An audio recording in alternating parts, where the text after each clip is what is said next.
Bismillahirrahmanirrahim. Assalamualaikum warahmatullahi wabarakatuh. Ashadu an la ilaha illallah wa ashadu anna muhammadar rasulullah.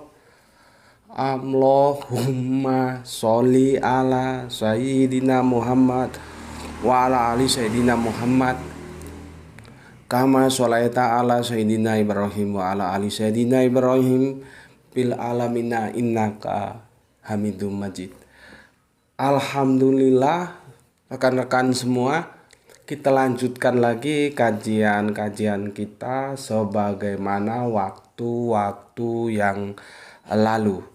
Kali ini aku akan memberikan sebuah tanggapan atas komentar yang masuk dari teman Kristen kita, ya, dan ini sudah lama tertunda, maka sekarang saatnya harus segera aku berikan tanggapan supaya teman-teman Islam tahu duduk permasalahannya, ya.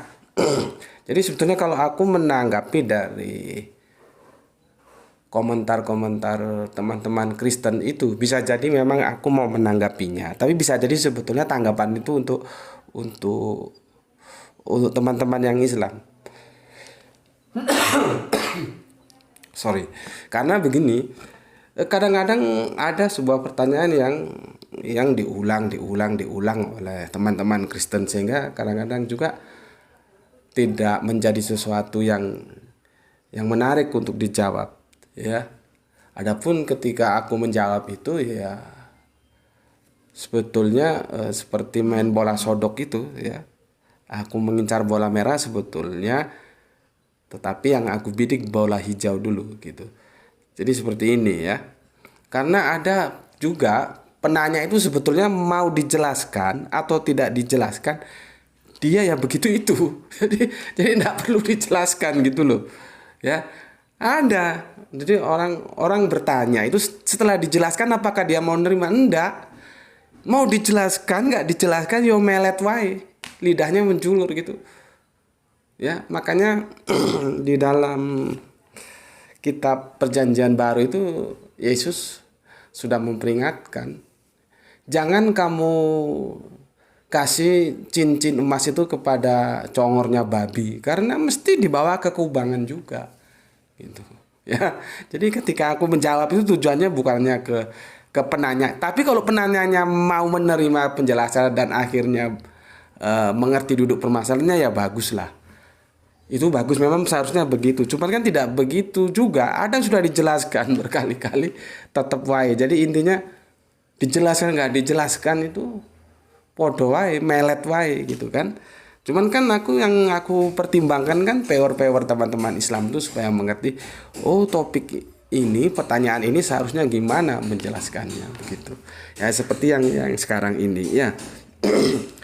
Maka judul kali ini aku ngikuti aja ini komennya, ya. Kitab mana yang lebih beradab? Kitab mana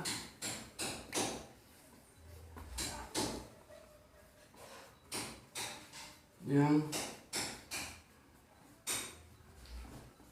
lebih beradab? Nih, ya. Jadi ada dua kitab, Bible dan Al-Qur'an, gitu ini kesimpulannya dari komentar ini. Lalu mana yang lebih beradab antara Al-Qur'an dan Bible, gitu, ya. Ambilin Al-Qur'annya, ya, yang atas itu satu aja. Nah, ini Al-Qur'an, ya. Sebentar, Bible-nya Bapak. Oh, sudah ini. Jadi dia ingin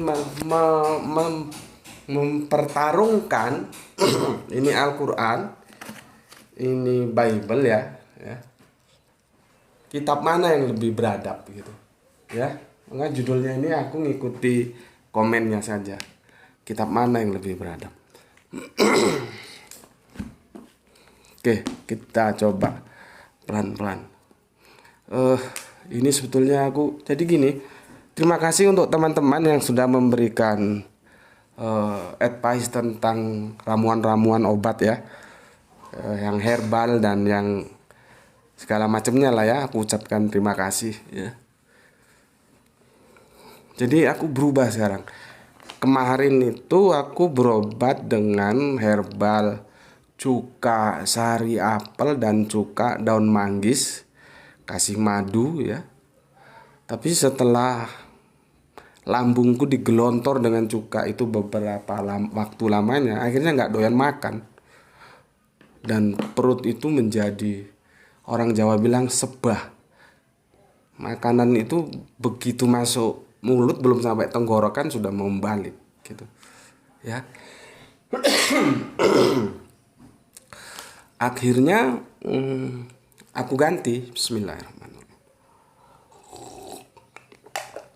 Kalau gini caranya kacau ini aku pikirkan, karena makanan itu sumber utama recovery kok lah. Kalau nggak mau diisi perutnya dengan makanan, gimana mau sehat ya kan. Akhirnya aku ganti. Aku istirahatkan itu cuka sari apel dan cuka kulit manggis ya. Terus tadi beralih ke apa tadi ya Le, kita bikin jamu kunir madu jamu kunir madu. Jadi begitu aku minum jamu kunir madu itu, aku jadi tersenyum, ingat masa kecilku gitu ya. Jadi ya begitulah, seorang ibu, seorang mama, seorang bunda itu pasti mengasihi anak-anaknya ya. Aku kalau masih kecil itu kalau nggak mau itu dipegang. Jadi mama aku minta tolong sama kawannya biasanya ya, dipegang terus didangakkan begini, terus hidung ini dipencet, mulut digini, langsung dikasih kunir madu. Jadi dipaksa bagaimana supaya bisa masuk perut. Setelah itu terminum baru nanti dimandiin, main lagi gitu. Jadi tadi ingat memori kecilku tadi, sambil tersenyum dulu kalau dijamoni katanya kami ya. Kok dijamoni kunir madu itu sama mama. Sampai begitunya. Cuman dulu yang bikin almarhum mama aku, sekarang yang bikin istriku kunir madu. Dan yang anehnya setelah minum kunir madu reaksinya beda. Satu harian aku tidur terus. Mata itu sulit untuk diajak melek ya. Selalu tidur. Ini kalau nggak aku paksa bangun tadi, aku tadi udah berpikir, wah ini belum bikin konten, ini gimana ini. Akhirnya aku paksakan bangun seperti sekarang ini. Jadi setelah minum kunir madu bawaannya mau tidur terus gitu. Ya memang efeknya beda-beda gitu. Ya. Oke, buat teman-teman yang telah memberikan masukan tentang pengobatan-pengobatannya, aku ucapkan terima kasih. Semoga itu menjadi amal soleh untuk kalian semua. Begitu juga yang telah memberikan doa kesembuhan untuk aku ucapkan terima kasih. Dan aku balik mendoakan semoga kalian semua juga tetap dalam kesehatan. Dan jangan lupa selalu mendekatkan diri kepada Gusti Allah Engkang Maha Agung. Bisa berzikir ya, bersolawat, beristighfar, banyaklah pilihannya. Baca Quran, banyak pilihannya ya. Karena hasil sebuah usaha itu nanti ketentuan akhirnya ya di Allah itu ya. Makanya nikmati saja keadaan seperti apapun. Ngapain dipikir susah-susah ya. Oke, seperti kamu lihat bagaimana aku selalu berusaha hadir di hadapan kalian. Oke, ini aku bacakan ya. Aku mulai. Aku bacakan dulu seluruhnya, nanti aku kasih komentar supaya lebih sistematis. Begini katanya. Kitab mana yang lebih beradab? Nih, kitab mana yang lebih beradab? Sejak kitab-kitab Islam dikarang, isinya memang banyak fitnah dan kebencian. Lah yang ngomong sendiri itu yang fitnah. Dia bilang sejak kitab-kitab Islam dikarang. Kitab-kitab Islam mana yang dikarang? Kitab Islam mana Dia merujuk kitab yang mana? Yang maksudnya karangan itu. Ya. Dia sendiri yang sudah mengeluarkan fitnah, dia bilang kitab-kitab Islam sejak dikarang memang banyak fitnah dan kebencian. Kan nggak jelas ini. Ya. Makanya kepada semua teman-teman aku kasih masukan kalian ya. Kalau kalian memang ingin memperdalam comparative religion, perbandingan agama, ya. Maka dasarnya itu harus benar dulu. Dasarnya apa? Untuk mengetahui akidah masing-masing itu seperti apa. Cukup di situ saja. Karena kalau kamu modalnya hanya kebencian, aduh, nggak ada hasilnya, nggak ada untungnya. Ya seperti ini. Seperti ini. Kalau modalnya untuk apa? Jangan, aku tidak memberikan recommended untuk siapapun ketika terutama untuk teman-temanku Islam. Kalau kamu mau belajar comparative religion, belajarilah untuk niatan mengetahui akidah masing-masing, bukan untuk sebuah kebencian, bukan. Makanya kemarin aku protes waktu Zoom, aku dibilang pertemuan antara penghujat Yesus dan penyembah Yesus. Tak pikirlah, kapan aku menghujat Yesus? Agamaku melarang menghujat, termasuk menghujat para nabi, termasuk Yesus. Dan aku tidak pernah menghujat Yesus. Jangan karena aku tidak menyembah Yesus terus aku dibilang penghujat Yesus. Jangan karena dia menganggap Yesus Allah terus dia dikatakan penyembah Yesus. Kan nggak benar begitu. Ya, tapi bagaimanapun itulah faktanya, karena tingkat pendidikan di dunia sosial itu tidak sama. Ada yang terdidik, ada yang awam, ya. Jadi ya sudahlah, dimaklumi saja. Kalau kita memang punya waktu untuk meluruskan, kita luruskan. Oke.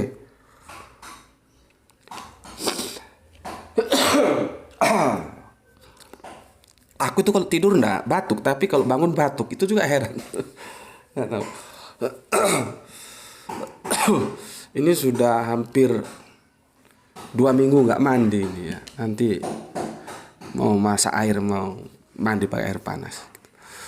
Oke, aku lanjutkan. Kitab mana yang lebih beradab? Sejak kitab-kitab Islam dikarang, isinya memang banyak fitnah dan kebencian. Tunjukkan satu kitab Islam yang dikarang penuh dengan fitnah dan kebencian. Tunjukkan, aku bayar 1 miliar.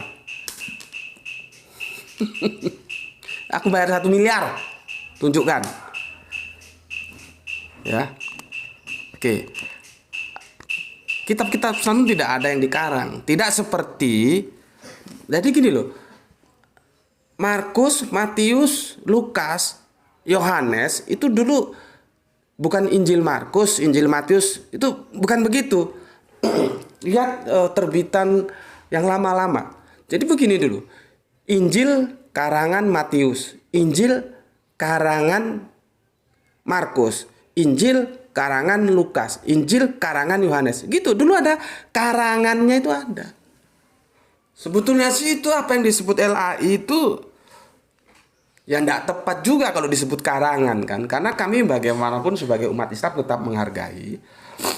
Aduh, mana tadi tisu ini ya. Itu maksudnya bukan karangan, tapi seperti yang aku pernah jelaskan, itu hadis. Masalah hadis level yang doi atau bagaimana itu lain. Tapi kan itu tetap aja hadis gitu loh. Bismillahirrahmanirrahim.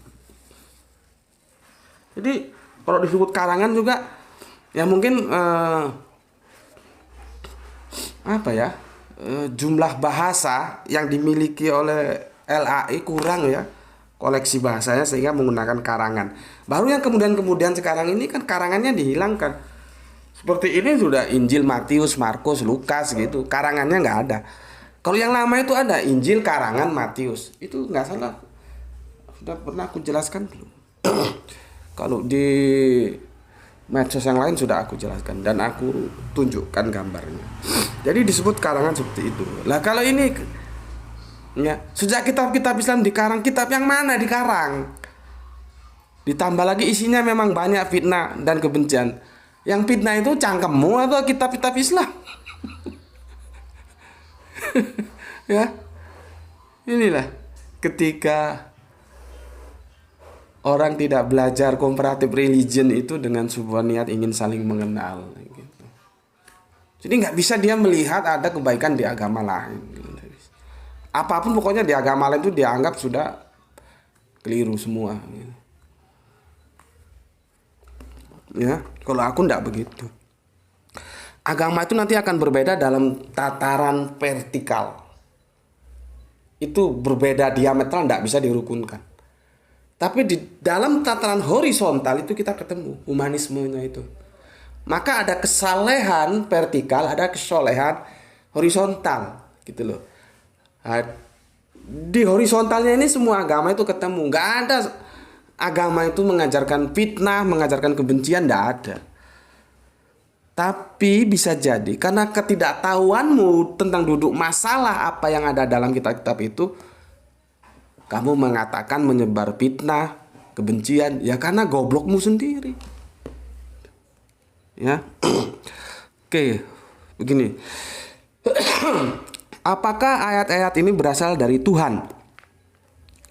1. Al-Quran menuduh ahli kitab kafir dan seburuk-buruknya makhluk.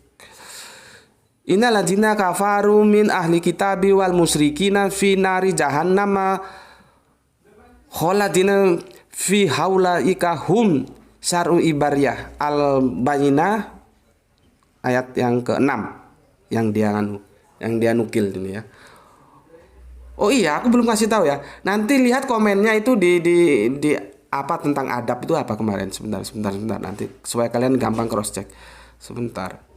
Ini komennya ada di kajian kita kemarin pentingnya adab sebelum ilmu ya. Pentingnya adab sebelum ilmu. Di sana komen dia masuk ya. Pentingnya adab sebelum ilmu dalam sebuah dekonstruksi ya. Nanti cari di huruf S ya. Huruf S. Ya masih tetap aja babi yang kemarin. Masih tetap babi yang kemarin. Babi itu kalau dikasih apa namanya itu? Yang aku bilang tadi, cincin emas ke congornya itu sia-sia karena dia akan balik ke kubangannya juga. Gitu. Masih babi. Jadi ya, aku baca aja. Sesungguhnya orang-orang kafir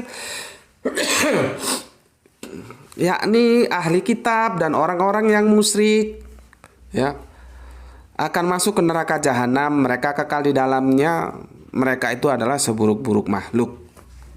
Gitu. Ini katanya Al-Quran menuduh ahli kitab dan seburuk-buruknya makhluk gitu. Oke. Aku baca semua dulu, jangan aku komentari dulu ya. Yang kedua, Muhammad menuduh Yahudi Nasrani ahli neraka karena tak beriman kepada Muhammad. Demi zat yang jiwa Muhammad di tangannya, tidaklah dari umat ini baik Yahudi atau Nasrani mendengar tentang aku, kemudian dia mati dan tidak beriman kepada apa yang aku diutus dengannya, kecuali ia termasuk ahli neraka. Sahih hadis riwayat Muslim dari Abu Hurairah radhiyallahu anhu. Ya. Jadi biasalah kita tahu ya otak copy paste seperti itu. Jadi mencontoh dan meniru itu beda. Kalau meniru itu copy paste, dia copy ini ayat ini apa, dia copy jebret. Teknologi sekarang kan canggih, tinggal cari di Google dia apa. Tapi dia nggak ngerti isi di dalamnya itu sebetulnya menjelaskan tentang apa gitu. Ya kalau mencontoh dia pelajari dia paham. Oh ini maksudnya begini dan begini gitu. Jadi beda antara meniru dan mencontoh. Ini dia copy gitu ya. Oke. Berikutnya yang ketiga, hadis tentang kebencian Yahudi dan Nasrani dan mengarahkan agar mendapat kesulitan. Jangan kalian mendahului Yahudi dan Nasrani dengan salam, dan jika kalian bertemu mereka di jalan, maka arahkan mereka ke tempat yang tersempit. Sahih hadis riwayat Muslim. Ya. Kemudian yang keempat, hadis tentang menghakimi bahwa Yahudi dan Nasrani kaum sesat. Sesungguhnya Yahudi itu adalah kaum yang dimurkai Allah, sedangkan Nasrani adalah kaum yang tersesat. Hadis Tirmizi dengan sanad sahih. 5. Al-Quran memfitnah bahwa Yahudi Nasrani tak senang Islam dapat kebaikan, gitu. Orang-orang kafir dari ahli kitab, orang-orang musyrik tiada menginginkan diturunkannya sesuatu kebaikan kepadamu dari Tuhanmu, dan Allah menentukan siapa yang dikehendakinya untuk diberi rahmatnya, ya, dan Allah mempunyai karunia yang besar. Al-Baqarah 105. 6. Al-Quran mengutuk Yahudi Nasrani jadi kera dan babi. Katakanlah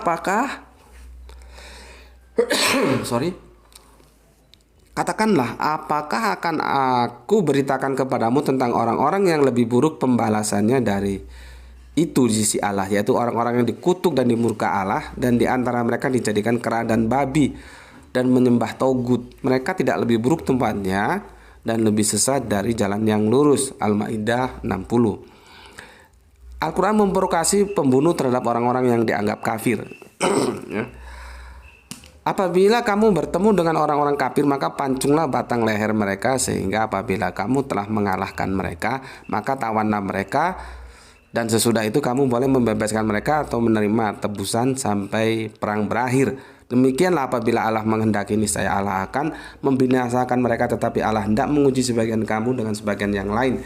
Dan orang-orang yang syahid pada jalan Allah tidak akan menyanyiakan amal mereka. Quran surat Muhammad surat 4. Itulah sebagian dari ayat-ayat yang membuat umat Islam merasa selalu tidak damai. ya. Jadi dia membuat sebuah copy paste dari semua ayat-ayat yang dia maui, lalu dia simpulkan sendiri. Itulah sebagian dari ayat-ayat yang membuat umat Islam merasa selalu tidak damai. Itu kan mulutmu. Untuk apa jadi umat Islam kalau nggak damai? Ya, jadi ini babi satu ini ya begitu. Ya, dia bilang umat Islam tidak damai kan? Mulutnya dia yang bilang. Untuk apa kita jadi umat Islam kalau kita tidak menjadi damai di dalamnya? Orang awalnya aja setiap gerakan itu, setiap aktivitas itu dengan nama Allah yang Maha Pengasih lagi penyayang. Kasih sayang itu diajarkan kok. Karena dia tidak bisa melihat agama itu secara holistik. Jadi di Islam itu juga ada ajaran kasih, bukan hanya di Nasrani saja. Repot nih. Oke. Semoga waktunya cukup ya. Kalau enggak nanti kita jeda sebentar. Nah ini aku belum jawab ini. Saudaraku dan teman-temanku banyak yang muslim. Mereka bertumpu pada nurani yang diberi oleh Tuhan, bukan pada ayat yang Quran dan hadis yang membuat hati panas sehingga tetap baik-baik. Saudaraku dan teman-temanku banyak yang muslim. Mereka bertumpu pada nurani yang diberi oleh Tuhan, bukan pada ayat Al-Quran. Dan memangnya ayat Al-Quran dan hadis itu bertumpu pada apa? Coba ya, coba. Ini kan dia sengaja membuat kesimpulan yang itu untuk memprovokasi. Lihat ini aku baca. Saudaraku dan teman-temanku banyak yang muslim. Mereka bertumpu pada nurani yang diberi oleh Tuhan, bukan pada ayat Al-Quran dan hadis. Pertanyaanku, lah Al-Quran itu diberi oleh Tuhan bukan? Apa hanya hati nurani saja yang diberi oleh Tuhan? Aduh, babi satu ini, ya. Bukan pada ayat Quran hadis yang membuat hati panas sehingga tetap baik-baik. Al-Quran dan hadis mana yang membuat hati panas? Al-Quran dan hadis itu sudah membuat kita adem kok. Dia bilang membuat panas. Ya. Mereka umumnya tidak tahu kalau ada ayat-ayat serem seperti itu. Siapa ngomong? Ya berarti dia nggak pernah belajar. Dia sendiri ini antara pernyataan yang di atas dan di bawah itu terjadi kontradiktif ya. Dia bilang begini. Ini frase pertama ya. Lihat kerangka berpikirnya kacau. Lihat ya. Frase pertama yang dibangun babi satu ini begini. Saudaraku dan teman-temanku banyak yang muslim. Mereka bertumpu pada nurani yang diberi oleh Tuhan, bukan pada ayat ayat yang Quran dan hadis yang membuat hati panas hingga tetap baik-baik, dia bilang. Nah, pertanyaanku tadi, memangnya Quran itu tidak diberi oleh Tuhan, kan gitu kan? Tapi oke, kita abaikan itu. Frase kedua, dia bilang begini, mereka umumnya tidak tahu kalau ada ayat-ayat serem seperti itu. Loh, kalau tidak tahu ada ayat-ayat berarti kan dia tidak merasakan panas. Kan kontradiksi ini. Di sini dikatakan mereka di frase kedua umumnya tidak tahu kalau ada ayat-ayat serem seperti itu. Berarti kan dia belum baca ayat itu. Tapi kalau dilihat frase pertamanya, ya, saudaraku dan teman-temanku, banyak yang muslim, mereka bertempuh pada nurani yang diberikan oleh Tuhan, bukan pada ayat-ayat Quran dan hadis yang membuat hati mereka panas. Loh, ayat Al-Quran dan hadis yang membuat mereka panas itu bagaimana mereka tahu? Kalau ada ayat-ayat Al-Quran dan hadis itu yang kata kamu membuat itu panas. Sedangkan di sini dikatakan mereka umumnya tidak tahu kalau ada ayat-ayat itu. Kan kontradiktif. babi. Kontradiktif. Ya.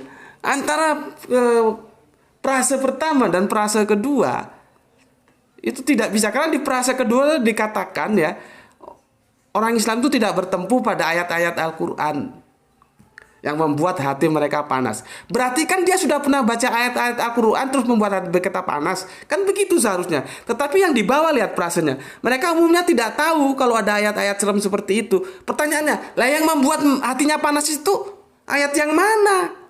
Katanya belum tahu kalau ada ayat-ayat serem itu. Kacau. Ya.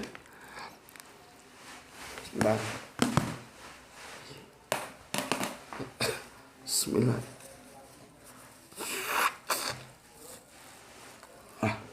Oke, lanjut. Nah, tadi kan dia mengkutip Al-Quran dan hadis. Sekarang dia mengkutip kitabnya sendiri. Bandingkan dengan ajaran Yesus. Lukas 6:27-8. Kasihilah musuhmu. Tetapi kepada kamu yang mendengarkan aku berkata, kasihilah musuhmu, berbuat baiklah kepada orang yang membencimu. Mintalah berkat bagi orang-orang yang mengutuk kamu, berdoalah bagi orang yang mencaci kamu. Dengan sangat mudah Anda bisa membandingkan ajaran gelap dan ajaran terang. Itu promosi dia. Sekarang aku mulai jawab satu persatu. Ya.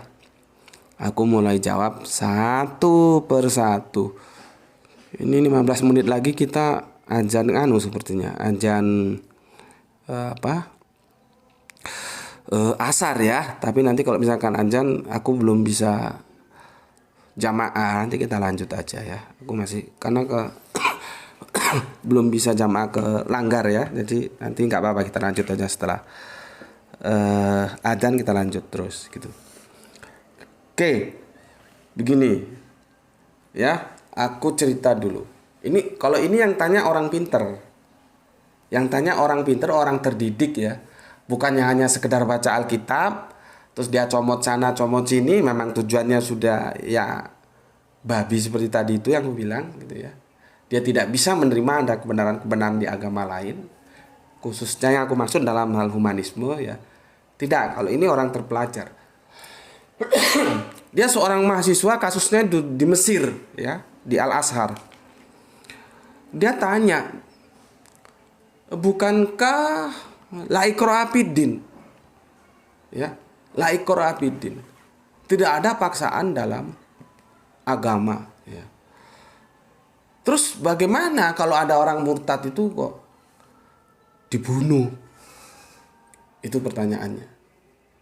Nah, jadi setelah ditanya itu suasana sempat kacau ya.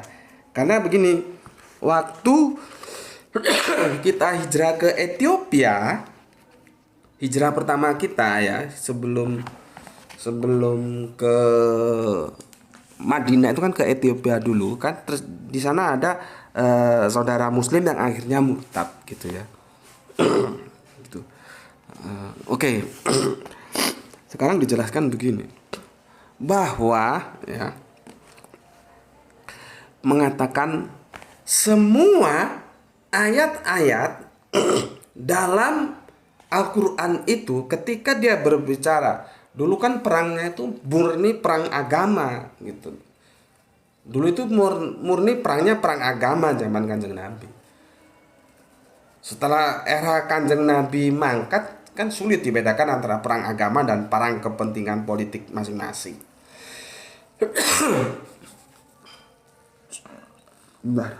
Ya, kok dulu murni perang agama. Ya, jadi begini. Ambilin tisu deh. Dalam ayat-ayat perang di dalam Al-Quran itu dia nggak bisa dilepas dari kerangka berpikir perang. Amburadul jadinya. Amburadul jadinya. Ya. Jadi ayat-ayat perang itu harus dibaca dalam kerangka berpikir perang.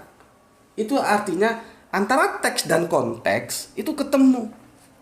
Nah, kalau kamu hanya mengutip ayat, oh ini membunuh, memenggal kepala orang, kamu nggak baca landscape-nya dalam peristiwa apa itu. Ya orang bilang ya serem. Tapi kalau kamu sertakan landscape-nya itu perang, orang akan memahami. Yang namanya perang itu ada dua pilihan. Kalau nggak membunuh ya dibunuh. Gitu loh. Seperti babi satu ini kan, dia mencopot ayat gitu aja. Tidak tahu duduk permasalahan ayat itu sebetulnya bagaimana. Gitu. Ya. Seperti yang ditanyakan oleh teman cerita di Al-Azhar ini ya. Setelah dia tanya lalu dijawab bahwa sanksi terhadap perbuatan murtad itu muncul sangat bernuansa politis. Ketika seseorang yang berpindah agama tersebut dianggap sudah mengetahui rahasia negara, Islam itu sudah membentuk negara loh ya. Rahasia negara ya, dan dikhawatirkan akan membuka rahasia negara itu kepada musuh. Kan dia sekarang sudah tidak jadi teman kita lagi. Dalam peperangan kan itu konsepnya begitu.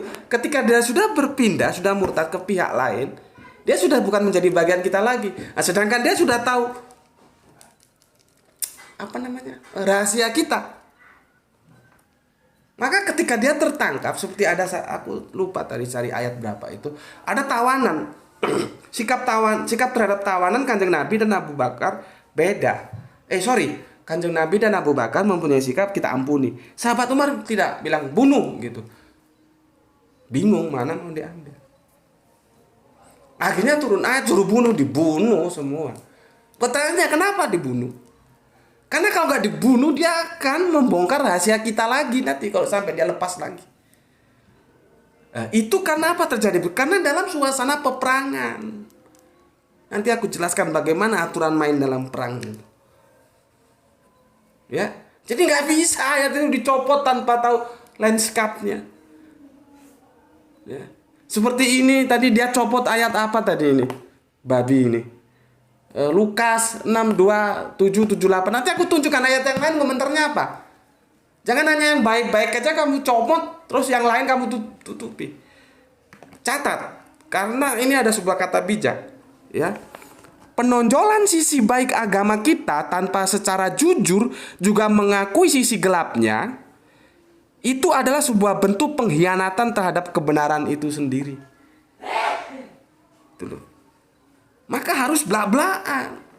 Harus saling mampu menjelaskan bahwa itu sebetulnya dalam suasana perang. Aku ulangi. Penonjolan sisi baik agama kita tanpa secara jujur juga mengakui sisi gelapnya adalah sebuah bentuk pengkhianatan terhadap kebenaran itu sendiri. Jadi ini si babi ini sudah berkhianat. Dia hanya ambil yang baik-baik saja. Kasihilah ya. Tetapi kepadamu yang mendengarkan aku berkata, kasihilah musuhmu, berbuatlah baik kepada orang yang membenci kamu. Mintalah berkat kepada orang yang mengutuk kamu, berdoalah bagi orang yang membenci kamu. Dia cuplik yang baik-baik saja, yang gelapnya tidak dia tampilkan. Itu namanya juga tidak menghargai sebuah kebenaran, tuh pengkhianatan terhadap kebenaran. Meskipun aku katakan gelap masih dalam tanda kutip. Ya. Nanti aku tunjukkan di mana ayatnya. Ya. Oke. Yang perlu kamu garis bawahi, aku ulangi lagi.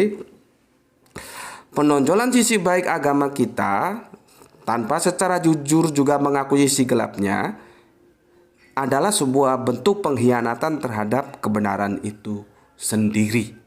Catat. Nah, tugas kita, karena tidak ada agama itu yang gelap bagi pemeluknya masing-masing. Masa ada agama gelap? Ya dia harus bisa menjelaskan bahwa itu tidak gelap. Seperti nanti apa yang dia bilang kegelapan itu tidak gelap. Karena apa? Aku memberikan penjelasan itu dalam konteks perang. Ya. Jadi nuansa politis ya itu sangat erat. Kesimpulannya ayat-ayat membunuh, memenggal, mengusir, mengejar itu harus dilihat dalam konteks perang. Kalau perangnya itu landscape-nya kamu buat, ya buyar. Di sini pun kalau aku mau ada berapa kata pedang di sini. Dan ini sadis-sadis semua nih. Kalau kita lepaskan dari konteksnya. Jadi jangan yang baik-baik saja diambilkan. Yang kasih-kasih saja. Yang membantai juga banyak di sini. Tapi kan kita harus tampilkan landscape-nya. Kenapa harus dibantai? Gitu. Ya. Jadi sudah jelas ya. Kalau sekarang ada yang murtad, itu kita tidak boleh langsung eksekusi, tidak boleh. Itu sudah menjadi pilihan dia ya sudah. Karena apa? La ikraha fiddin. Adapun dulu begitu murtad, begitu kita perang, kita bantai. Karena apa? Dia sudah menjadi bukan bagian dari kita, tapi bagian lawan kita. Lah dia sudah punya rahasia-rahasia tentang kita. Karena harus dihabisi. Daripada kita yang dihabisi. Karena perang itu motonya kalau nggak dibunuh, yang membunuh. Gitu. Oke ya. Nah ini teman kita yang Kristen ini yang di Mesir ini tanya. Ya karena dia terdidik, setelah dijelaskan dia merasa puas. Karena dia mengatakan kalau memang orang murtad harus dibantai, bagaimana ayat la ikraha fiddin. Dia puas. Artinya apa? Konteks itu dalam konteks perang. Kalau sekarang ya enggak boleh. Orang bebas milih agamanya apa-apa. Orang Allah kalau mau Islam kan semua dunia bisa kok, apa sulitnya. Oke, ya. Sebetulnya tentang perang itu aku sudah bahas ya. Nanti aku tunjukkan. Jadi aku sekilas-sekilas saja tentang perang, nanti kamu bisa di video lain. Nih ya. Tentang ini. Al-Quran menuduh ahli kitab kafir dan seburuk-buruk makhluk. Ya memang teologi begitu. Ya, itu konsep iman kafir itu begitu. Ya, seperti kamu mesti orang yang di luar keimananmu itu begitu. Disitulah perlunya ada sikap toleransi. Bagaimana komentar Yesus tentang orang-orang Farisi? Apa kata Yesus? Ular beludak. Jadi jangan ini aja kamu copot, kamu nggak copot. Ada beberapa banyak ayat di sini. Orang-orang Farisi, Yesus bilang ular beludak. Sama saja kan nuansanya. Cuma kan aku tidak lalu mengatakan ini. Yesus kok begini sih? Enggak. Karena aku tahu duduk perkaranya kenapa Yesus mengatakan orang-orang Farisi itu ular beludak gitu. Itu sejelek-jelek ungkapan. Gitu loh. Tapi kan kamu tidak mau baca itu. Bahkan kamu pura-pura tidak tahu. Ya. Itu yang pertama. Yang kedua, Muhammad menuduh Yahudi Nasrani neraka karena tidak beriman kepadanya. Yes, aku jelaskan. Karena ada sebuah hadis, ini hadisnya tadi sudah aku baca ya, yang kedua ini. Ada hadis lagi begini. Seandainya Musa itu harus hidup, maka dia harus tunduk terhadap syariat yang aku bawa. Kenapa? Agama itu abrogasi. Jadi ketika milata Abraham itu hadir, kemudian datang Yahudi, dia harus migrasi ke Yahudi. Begitu juga ketika Yahudi hadir, kemudian Nasrani datang, maka Yahudi itu seharusnya migrasi ke Nasrani. Cuma kan Yahudi tegar tengkuk, tidak mau. Begitu juga ketika Nasrani datang, ya, terus ada datang kemudian Islam, maka Yahudi Nasrani itu harus bermigrasi ke Islam, ke ajarannya Kanjeng Nabi yang disampaikan. Ajarannya tetap ajaran Allah, ya. Jangan bilang ada ajaran Kanjeng Nabi. Nabi itu tidak memberikan ajaran, menyampaikan ajaran. Jadi tidak ada Muhammadisme, ya. Yang ada Islam, ya. Itu migrasi seperti itu. Lah kalau dia tidak mau migrasi, ya celaka. Yang mengatakan begitu siapa? Kanjeng Nabi. Kenapa? Aturan dinullah itu seperti itu. Jadi itu bukan maunya Kanjeng Nabi, maunya Allah begitu. Dia yang punya din. Gitu loh, ya. Ini kan yang tentang Yahudi yang diambil, yang sisi yang mau dia. Sekarang nanti supaya lengkap tentang Yahudinya lagi, ya. Terus yang ketiga sekarang. Jadi jelas, ya. Ada hadis yang mengatakan seandainya Musa itu masih hidup sekarang, dia harus tunduk terhadap syariat yang aku bawa. Bukan syariat yang dibikin Kanjeng Nabi Muhammad, ya. Nabi itu nggak membuat syariat, tapi membawa, menyampaikan. Karena itu semua aturan Allah. Oke. Sekarang yang ketiga, hadis tentang kebencian terhadap Yahudi dan Nasrani mengarahkan agar mendapat kesulitan. Hadisnya sahih Muslim begini. Jangan kalian mendahului Yahudi dan Nasrani dengan salam, dan jika kalian bertemu mereka di jalan, maka arahkan mereka ke tempat yang sempit. Nah, ini contoh yang paling jelas, ya. Dia itu mengutip hadis, dia comot, dia bikin framing seperti otak babinya itu. Karena dia tidak tahu landscape kenapa hadis ini timbul. Ya, hadis ini timbul karena Kanjeng Nabi itu sering diganggu oleh Yahudi. Sampai didoakan, cepat matilah engkau. Kemudian Ibunda Aisyah, suami tercintanya, didoakan begitu tidak terima, genti mendoakan, kamu yang cepat mati. Dilarang sama Kanjeng Nabi, jangan, aku sudah mendoakan dia supaya dia yang cepat mati. Nah, makanya Kanjeng Nabi memberikan pesan kepada teman-temannya, sesungguhnya begini, janganlah kalian mendahului Yahudi dan Nasrani dengan salam, dan jika kalian bertemu mereka di jalan, arahkan mereka ke tempat yang tersempit. Artinya Yahudi Nasrani yang mana? Yahudi Nasrani yang jahat sama Kanjeng Nabi itu, bukan semua Yahudi Nasrani. Gitu loh. Landscape ceritanya seperti itu tadi. Karena dia suka mengganggu Kanjeng Nabi, maka Kanjeng Nabi merespon seperti itu. Jadi jangan sebuah yang kasuistis di blow up seenggak universal. Sedangkan bagaimana kebaikan Kanjeng Nabi terhadap Yahudi kamu tidak ungkap. Sama dengan Yesus itu mengutuk Farisi. Tapi dalam satu sisi Yesus mengatakan, kalau keberagamaanmu tidak lebih baik dari ahli Taurat dan orang-orang Farisi, engkau tidak akan masuk dalam kerajaan surga. Bingung kamu otakmu? Bagaimana salah satu Farisi itu dikatakan ular beludak, salah satu menjadi standar kebenaran iman. Karena ini kasusnya beda-beda gitu loh. Begitu cara belajar Alkitab tuh begitu. Ya. Satu lagi nih tentang Yahudi, nanti aku kasih contoh Yahudi, cerita lagi gitu, ya. Sesungguhnya Yahudi adalah kaum yang dimurkai Allah, sedangkan Nasrani adalah kaum yang tersesat. Ya seperti tadi aku bilang, karena mereka tidak mau migrasi, gitu loh. Nasrani itu tidak mau migrasi ke Islam, Yahudi tidak mau migrasi ke Islam. Seharusnya aku jelaskan tadi, semua agama-agama itu migrasi. Itu namanya abrogasinya seperti itu. Jadi Nabi itu melanjutkan perjuangan nabi-nabi yang dahulu. Udah jangan ke situ, sekarang ke sini gitu loh. Nah kalau dia nggak mau ke sini, padahal suruh Allah ke sini, apa kalau nggak sesat? Ya.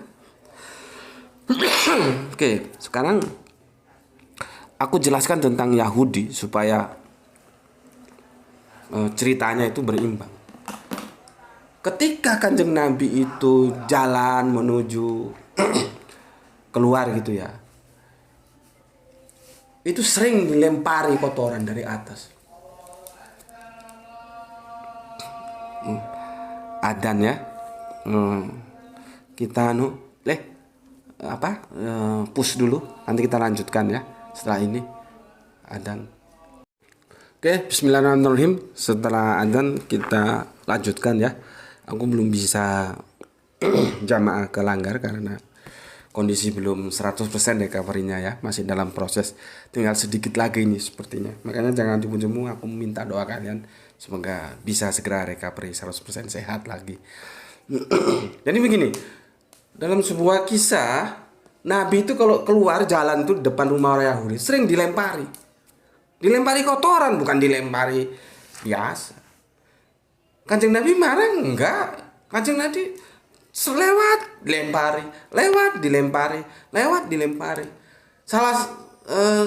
Satu waktu begitu Nabi lewat, loh kok nggak ada yang lempar nih? Biasanya langganan sama gue. Kanjeng ditanya, ternyata Yahudinya sakit. Terus apa kata Kanjeng Nabi? Dia ngomong kepada Bunda Aisyah, ada makanan apa, ada kue apa, bungkus. Kenapa? Aku mau melihat tetangga kita yang sakit. Begitu datang, si Yahudinya menghaturkan rasa hormat yang dalam. Ketika orang lain belum menjenguk ketika dia sakit, justru orang yang dia lempari itu yang datang. Lebih dahulu dari yang lain. Itu kasusnya dengan orang Yahudi. Ya.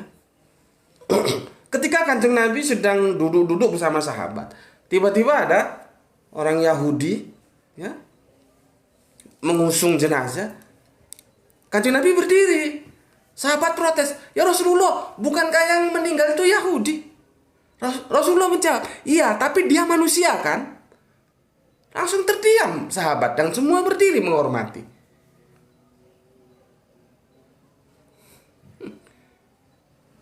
Pada suatu kisah lagi ada tua Yahudi di pojok pasar yang selalu memfitnah Kanjeng Nabi. Padahal dia buta, belum tahu Kanjeng Nabi Muhammad itu seperti apa, dia hanya dengar cerita-ceritanya. Tapi justru Kanjeng Nabi lah yang menyuapi dia setiap hari.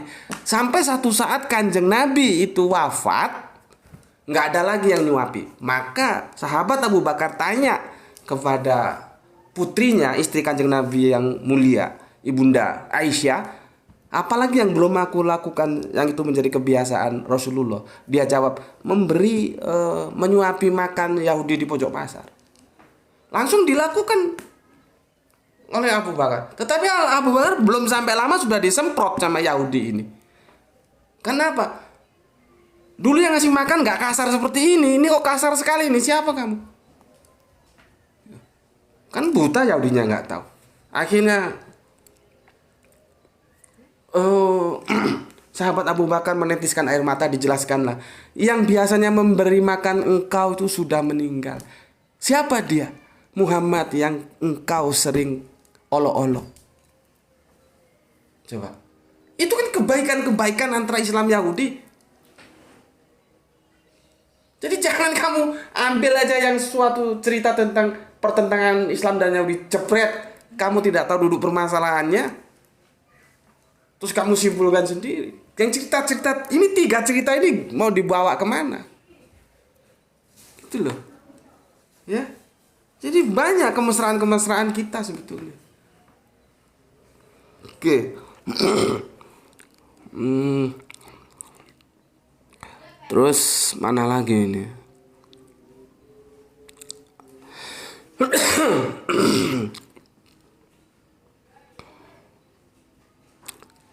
Empat hadis menghakimi bahwa Yahudi Nasrani kaum sesat. Sudah aku sampaikan tadi ya. Al-Quran memfitnah bahwa Yahudi Nasrani tidak senang Islam dapat kebaikan.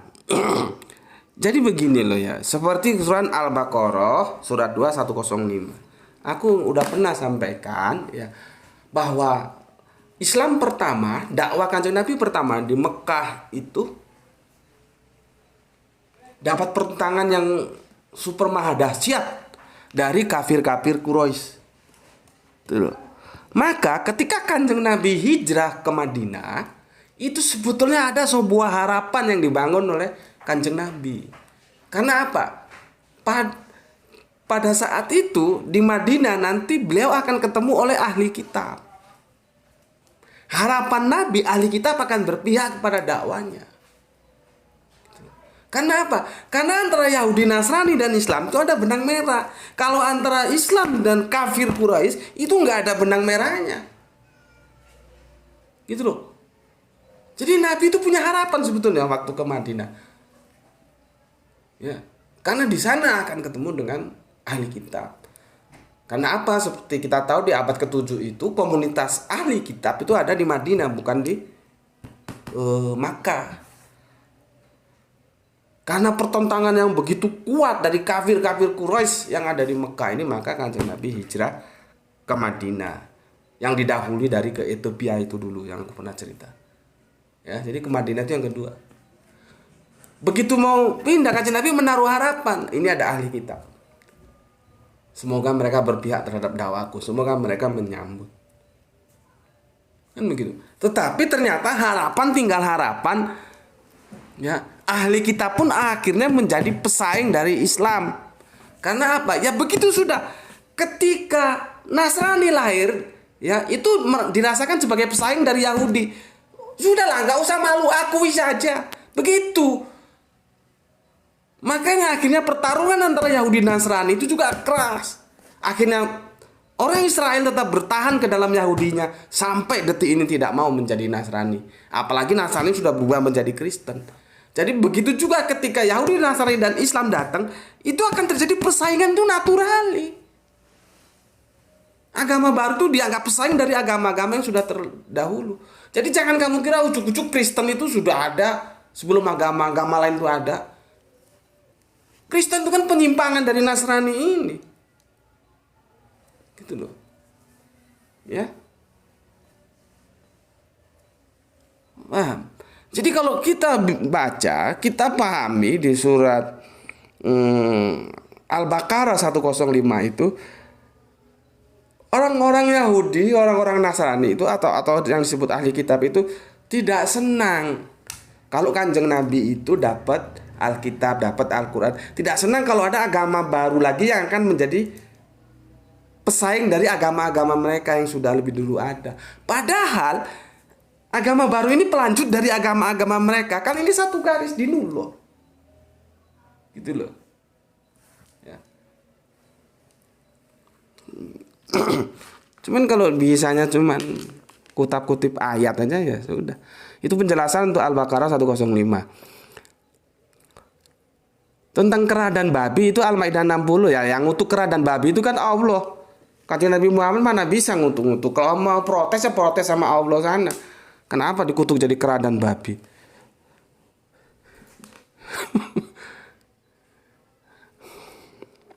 Al-Quran memprovokasi pembunuhan terhadap orang-orang yang dianggap kafir. Sudah aku jelaskan tadi ya. Konteksnya harus dilihat dalam konteks perang.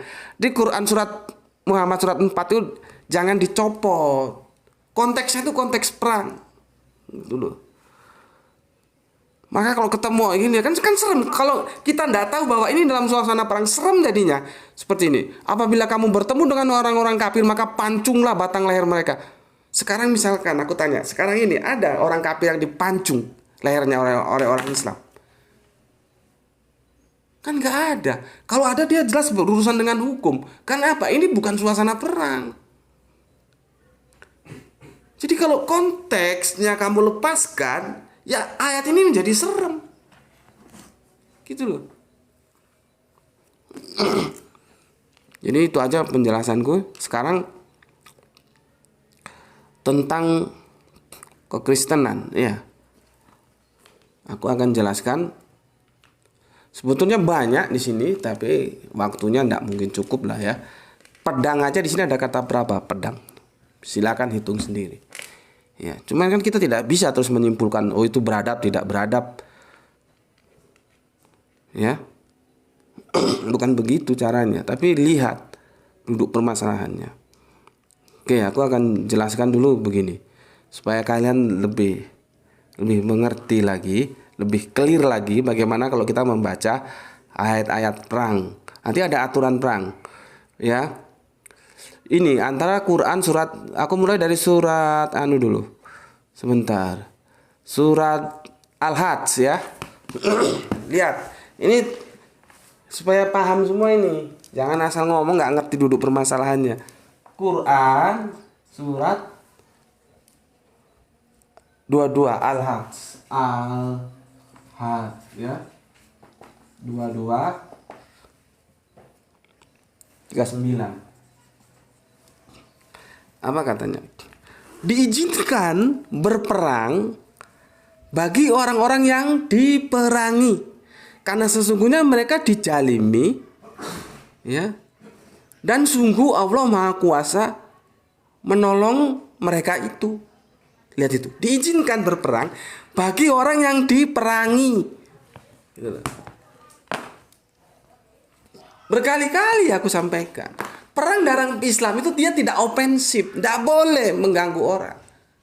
Orang di surat Al-Maidah dijelaskan loh, menjaga kehidupan satu orang itu sama dengan menjaga kehidupan seluruh manusia di bumi. Tapi membunuh satu kehidupan manusia itu sama dengan membunuh seluruh kehidupan di bumi. Itu ajaran Islam. Yang itu juga sudah disampaikan sejak zaman Kanjeng Nabi Musa. Gitu loh. Bagaimana kok dikatakan serem-serem? Apa yang serem kamu tidak tahu urusannya? Ya.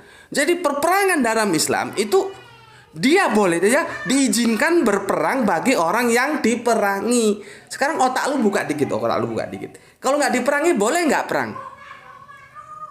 Kan nggak boleh. Ya. Lah kita diperangi kok ya terus kita hadapi. Bahkan di dalam Islam apabila engkau lari dari peperangan tuh dimurkai oleh Allah. Tidak boleh orang Islam itu lari dalam medan peperangan. Gitu loh. Tapi orang Islam juga tidak boleh memerangi apabila tidak diperangi. Jadi orang Islam diizinkan syaratnya itu ya bila dia diperangi. Itu di surat Al-Hajj 2239. Nanti akan lebih lengkap lagi. Lihat di surat 2 ya. Quran surat Al-Baqarah ya, surat 2 193. Kita lihat di sini ya. Dan perangilah mereka itu sampai tidak ada lagi fitnah. Kita disuruh merangi. Dan agama hanya bagi Allah semata. Jika mereka berhenti, lihat itu. Jika mereka berhenti, maka tidak ada lagi permusuhan kecuali terhadap orang-orang yang zalim. Kita disuruh memerangi, tapi kalau dia berhenti memerangi kita, ya sudah kita juga berhenti. Betapa indahnya aturan perang dalam Islam. Cuman kalau ayat-ayat perang dicomot-comot, asal comot saja, dilepaskan dari konteksnya. Bo ayat ini kalau aku mau aku comot-comot tentang perang lebih dahsyat lagi ini. Sampai binatang ternak, jangan kan peserta perang, binatang ternak perempuan anak-anaknya dilibas semua. Cuman kan tidak boleh kita begitu. Ya. Jadi kesimpulan di sini, perang dalam Islam itu adalah defensif, bertahan, bukan ofensif, menyerang. Defensif. Ini bertahan. Ya. Aku kira cukup itu tentang perangnya ya. Yang terkait dengan Al-Qur'an. Jadi kita pahami dulu 2 ayat ini baru kita baca ayat tentang perang itu tidak menjadi bias ya. Dan itu sudah aku jelaskan di ini. Bapak bertanya tentang perang seri 1. Tunjukkan deh. Di video ini sudah aku jelaskan ya. Kamu bisa review. Jadi aku tidak perlu jelaskan yang lebih detail lagi ya. Ini sudah lama aku jelaskan. Bapak bertanya tentang perang. Oke. Sekarang kita lihat sejarah ya. Sejarah perang Rasulullah dalam Islam itu telah disebutkan dalam beberapa peristiwa seperti perang Badar dan perang Uhud, perang yang dilakukan oleh Rasulullah sebagai respon. Jadi kita merespon saja ya terhadap yang dilakukan oleh orang-orang kafir terhadap umat Islam. Orang-orang kafir pada masa itu telah menghalangi dakwah Islam dan bahkan mengancam jiwa dan harta umat Islam. Maka perang menjadi pilihan untuk menegakkan dinullah. Itu loh. Jadi kita hanya merespon, mereaksi, bukan aksi. Ya. Astagfirullahaladzim. Oke, sekarang aku kutipkan beberapa hadis ya. Tentang apa namanya? Perang, supaya kalian tahu, sehingga tahu bahwa oh ada aturannya toh gitu. Tidak sembarang ada aturannya yang harus ditepati, dipatuhi di dalam peperangan ya. Tidak syukur aja gitu. Ini aturan perang dalam Islam. Pertama, sasaran dalam perang adalah prajurit musuh yang ikut berperang. Jadi meskipun dia ada di pihak lawan tapi dia nggak ikut perang, nggak boleh. Prajuritnya saja, prajurit yang dia menyatakan berhadapan-hadapan dengan Islam ya kita sambut. Jadi kan gagah ini. Pasukan Islam kenapa dia menjadi gagah? Dia sportif seperti itu. Ya. Pertama, sasaran dalam perang adalah prajurit musuh yang ikut berperang. Selain prajurit tidak boleh diperangi wanita, anak-anak, ahli agama, meskipun bukan agama Islam. Itu dan orang tua tidak boleh dibunuh sesuai dengan hadis Rasulullah dari Abdullah bin Umar. Ia berkata, "Aku mendapati seorang wanita terbunuh dalam peperangan bersama Rasulullah. Kemudian beliau melarang membunuh kaum wanita dan anak-anak dalam peperangan." Hadis riwayat Bukhari nomor 3015 dan Muslim nomor 1744. Clear. Ada aturan mainnya. Sekarang dari Anas. Sesungguhnya Rasulullah bersabda, "Pergilah kalian dengan nama Allah, atas agama Rasul dan atas agama." Sebentar. Ini tentang perang enggak ini? Oh enggak ini. Ini yang ini aja. Dilarang membunuh, tapi ini sudah hadis lain. Ini hadis Ahmad ya. Dilarang membunuh para biarawan di biara-biara dan tidak membunuh mereka yang tengah beribadah. Itu kalau tadi siapa? Bukhari Muslim, ini hadis riwayat Ahmad. Tidak boleh ya membunuh orang beribadah ya. Dilarang membunuh para biarawan di biara-biara, mereka nggak tahu urusannya apa-apa. Biarin saja itu urusan mereka. Kan? Terus apa ini? Bentar, aku harus memilih-milih banyak hadisnya ini.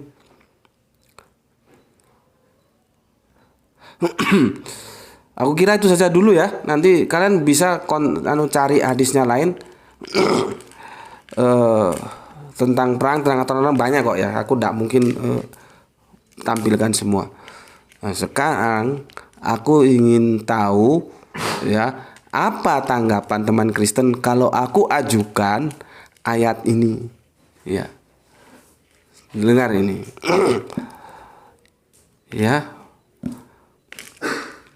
Samuel ya. Samuel 15:3. Samuel 15:3. Ya. Jadi pergilah sekarang, kalahkanlah orang Amalek, tumpaslah segala yang ada padanya. Segala yang ada. Jadi all take semua, segala yang ada padanya. Enggak ada pilah-pilahan, ya. Bumi hangus. Dan janganlah ada belas kasih kepadanya. Bunuhlah semuanya, laki-laki maupun perempuan, kanak-kanak maupun anak-anak, aduh ini yang kita miris dengarnya, maupun anak-anak yang menyusu, ternyata bukan anak-anak, lembu maupun domba suruh menghabisi, onta maupun keledai suruh bunuh semua. Coba babi tadi itu suruh baca ayat ini, apa komentarnya? Nih, ya, ini jangan selalu membuat sebuah kesimpulan, menarik kesimpulan yang itu salah. Seperti ini aku bacakan. Bagaimana penghormatan Al-Quran atau Islam terhadap Yahudi Nasrani, ya. Begini, surat 262. Sesungguhnya orang-orang yang beriman, orang-orang Yahudi, orang-orang Nasrani, dan orang-orang Sabi'in, siapa saja di antara mereka yang beriman kepada Allah dan hari akhir dan melakukan kebajikan, mereka mendapat pahala dari Tuhannya. Tidak ada rasa takut mereka dan mereka tidak bersedih hati. Apa komentar kalian? Bukankah Al-Quran juga memberikan apresiasi terhadap Yahudi dan Nasrani? Gitu loh. Sama tadi yang aku bilang. Ya, apresiasi terhadap Farisi itu juga diberikan, tapi juga dia diserang juga. Maka kita harus tahu konteksnya. Gitu loh. Ayat ini turun 2 kali yang senada ini. Aku cari lagi ya. Al-Maidah 69. Sesungguhnya orang-orang yang beriman, orang-orang Yahudi, Sabi'in, orang-orang Nasrani, barang siapa beriman kepada Allah, kepada hari kemudian, dan berbuat kebajikan, maka tidak ada rasa khawatir padanya dan mereka tidak bersedih hati. Coba, apakah Al-Quran tidak mengapresiasi? Jangan bilang Al-Quran itu, orang Islam itu tidak suka terhadap Yahudi dan Nasrani. Gitu. Ya. Oke. Sekarang sudah berapa jam, Le? Berapa? 21. Tadi berapa? Waduh, berarti sudah 1 jam lebih nih. Nah, sekarang ini, ya, ini kita tutup lah ya. Sudah terlalu banyak aku ceritakan, ya. Kamu buka Lukas 19:27. Lukas, ya, 19:27. Tapi sebelum kesini aku mau jelaskan dulu. Kamu lihat di kajian ini. Jadi jangan hanya ngomong Yesus itu kasih. Yesus juga mengajarkan kasih. Tapi Yesus juga mengajarkan bagaimana kita bersikap terhadap orang-orang yang tidak punya kasih. Ini Le, tunjukkan Le. Kamu lihat di sini.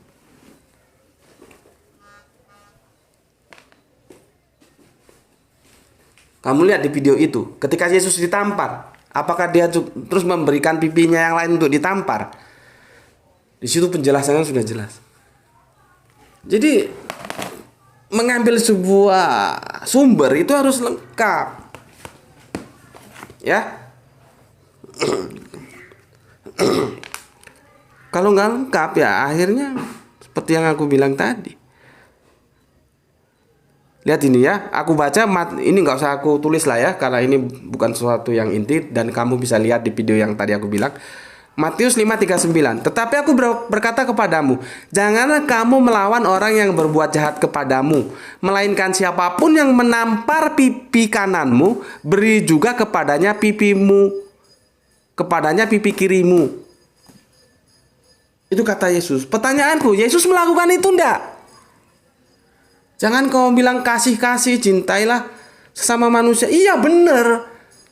Bukan salah kamu kutip ayat itu. Tetapi harus dilihat juga ayat-ayat yang seperti ini. Benar nggak Yesus itu ketika ditampar pipi kiri kasih pipi kanan?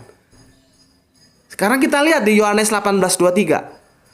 Jawab Yesus kepadanya, jikalau kataku itu salah, tunjukkanlah salahnya. Tetapi jikalau kataku itu benar, mengapa engkau menampar aku? Coba, berarti Yesus kan ketika di pengadilan sebelum dia dieksekusi salib, dia kan ditampar itu. Dan dia protes seperti ini, bukan langsung ditampar kasih kanan terus tampar lagi kasih kiri. Itu orang geblek namanya, konyol itu. Ya. Jadi jangan mengutip hanya 1 ayat terus kamu Putuskan semau-maumu. Nah, sekarang bagaimana dengan ayat yang ini? Ini leh. Kira itu? Ini tunjukkan. Nih. Bagaimana dengan yang ini?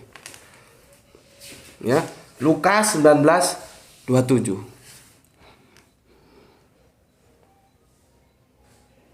Coba, itu kata-katanya Yesus itu yang suruh bunuh.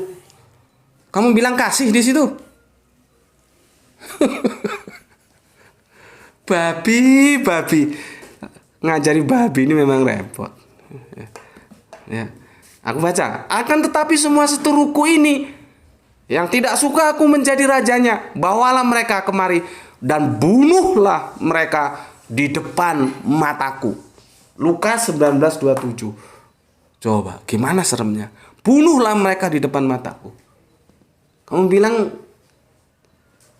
cinta kasih ini. Ya. Oke, itu aja dulu penjelasan dari aku.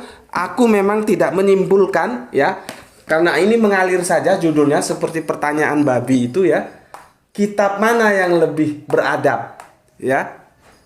Silakan kamu simpulkan sendiri, kalian simpulkan sendiri, Pewer simpulkan sendiri. Aku sudah paparkan seperti itu, ya. Jadi aku tidak mengatakan, oh ini lebih beradab dari itu lebih beradab dari ini, enggak. Silakan simpulan sendiri, ya. Nah, cuman yang aku sampaikan, aku ajarkan pada kajian ini, jangan melihat sebuah peristiwa itu dilepaskan dari konteksnya, ya. Itu yang pertama. Yang kedua, agama itu nanti berpisahnya itu di vertikalnya. Nggak ada yang rukun itu, ya. Tapi ketika dia berbicara horizontal, ya, agama itu rukun. Di sana ketemu. Karena apa? Tidak ada satu agama pun yang mengajarkan ketidakbiadaban, itu tidak ada, ya. Silahkan dijawab sendiri. Aku sengaja ini tetap menjadi terbuka, tidak aku simpulkan. Itu dari aku. Jadi clear ya, jelas sudah semuanya, ya. Jangan terlalu gampang menyimpulkan kalau kita tidak tahu duduk permasalahannya. Oke, itu dari aku dan kita sampai ketemu besok di kajian berikutnya. Bismillahirrahmanirrahim.